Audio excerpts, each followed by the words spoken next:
So what is the number one thing that is in the news right now? Today, over the last few days, the last week? Coronavirus. Something big happened in Afghanistan today as well. It's not in the headlines, but it should be. But coronavirus, right? This is something that I've been very concerned about. We're all concerned about. Everybody's washing their hands, right? Yes?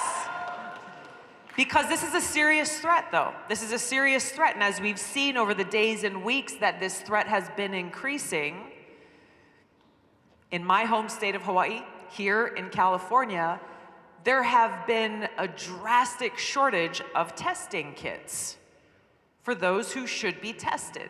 People who are sick, people who have symptoms, people who've been exposed. And the criteria that's been set for who is allowed to be tested is so narrow and so limited, and we're told it's because there's not enough test kits.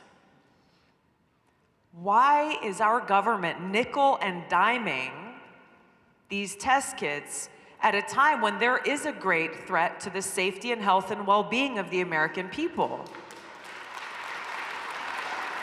It's insane. It's insane. We are the United States of America. We have the greatest doctors. We're here, we have Silicon Valley, we have innovators, entrepreneurs, people who are coming up with the next amazing creations.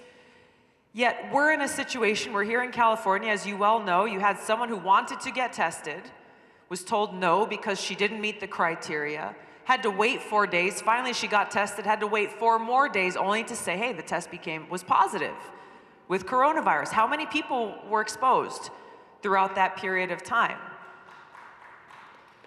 You go to South Korea, they have drive-in stations where not feeling well, I'll drive up, take the test, drive off. You're not exposing anyone, you get the instant results. So, not enough test kits. Why not? Nickel and diming here at home, needlessly putting people at risk while we're spending $4 billion a month in Afghanistan. $5 million per hour. Foreign policy is domestic policy. You can't separate the two.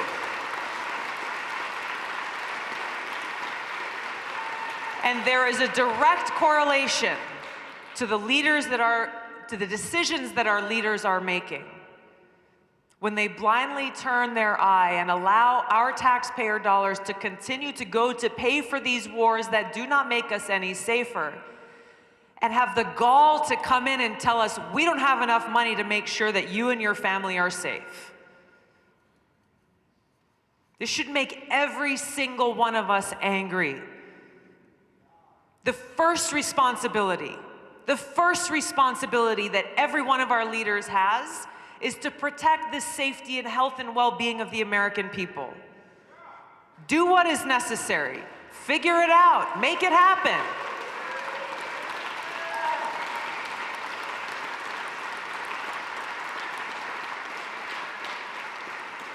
This is one of many examples of why this sea change in our foreign policy is so necessary.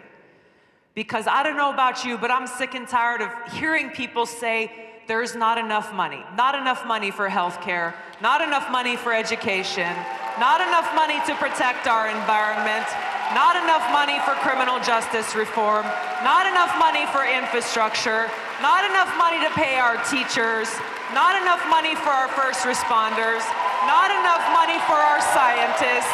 There's not enough money to take care of you.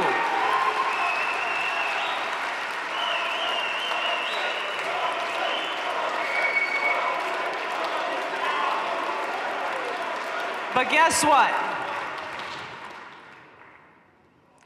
There's always enough money for the military-industrial complex, the powerful lobbyists in Washington, the people who are profiting off the backs of hardworking Americans every single day.